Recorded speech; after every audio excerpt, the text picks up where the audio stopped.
So, nandito mga kapatid, no? Ito na po yung ating CPU, no? Yung ating CPU processor. Ayan. So, ito na po yung ating bagong motherboard. So, ilalagay lang po natin ito dito.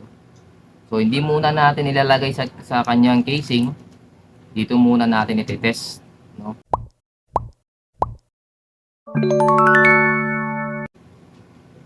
So, para hindi po tayo magkaroon ng maraming trabaho.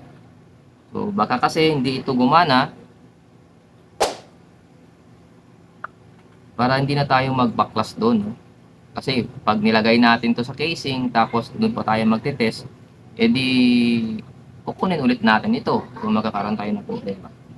So, dito po sa paglagay po nito, nakikita po natin dito, meron pong yan o, meron po ditong makikitang parang gold na triangle. So, meron din dito na gold na triangle dito, nandito din sa ilalim. So, yan lang po ang indication natin kung saan natin ilalagay ating in-play, no? So, ito rin yung gagamitin natin. Brand new ito. So, malamang gumagana ito, brand new eh. Pag hindi, edi ibig sabihin, may sira, no? So, ayan.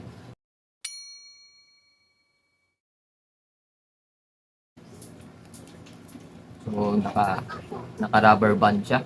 Okay? May libre tayong rubber band. So, ito na ang kanyang wire. So, check din natin. Yung libreng wire niya is, okay, ito. Isa. So, simple lang talaga. Balik, isa lang talaga. Isa, then isa lang din. Pinaka-basic, dalawa. So, dalawa para sa hard disk o yung solid state na SSD, yan, dalawa. Tapos, isa para sa kung ano mang pagagamitan nyo sa CPU fan.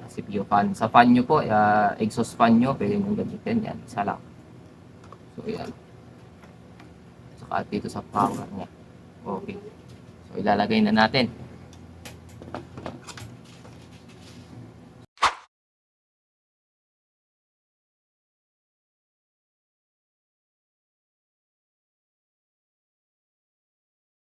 Then, lagyan muna natin ng thermal paste yan, no?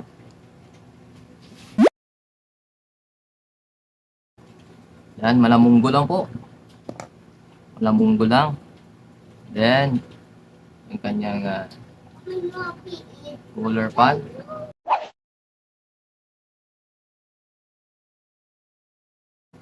Okay. So, naset na natin.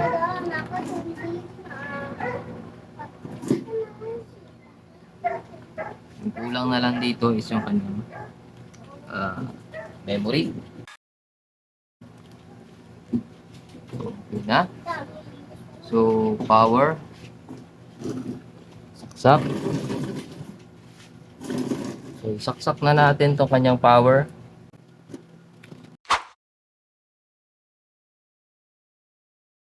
Dito. Ayan. Okay. Working yung ating motherboard. Umilaw yung CPU cooler fan natin. Pwede na nating lagyan ng monitor at i-check sa BIOS.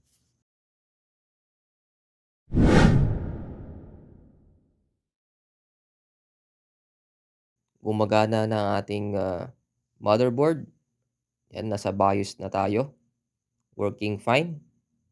So, pwede na natin itong ipasok sa casing niya. No? Pwede na natin siyang i-mount. Yan ang gagawin natin sa next video natin. Maraming salamat mga kapatid sa pagpanood nitong video. At sa hindi pa po nakasubscribe dyan, mag-subscribe na po kayo.